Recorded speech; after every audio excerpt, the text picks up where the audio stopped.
ቤታቸውን ያገኝና ስለ እናትየው መጠየቅ ጀመረ።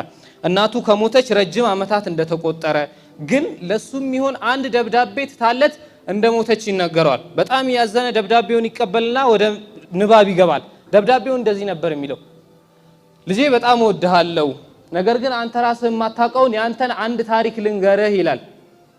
በተወለድክ ልክ በ6 ወርህ አባትህን በሞት ተነጠቅ።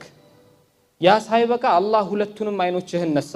ነገር ግን እናት ነኝና ልጄ ላይ ይሄ ሁሉ ነገር ሲደረግ ማየት ስላቃተኝ ሁለቱን አይኖቼን ዓለም በቃኝ ብዬ ለአንተ ለመስጠት ወሰንኩ። ከዛ በኋላም አደረኩት።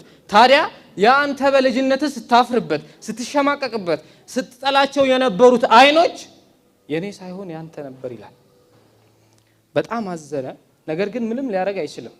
ቤተሰቦቻችሁ ለእናንተ ያዋሉትን ውለታ ብታውቁ ወላሂ ለሰከንድ እንቅልፍ አተኙም ነበር።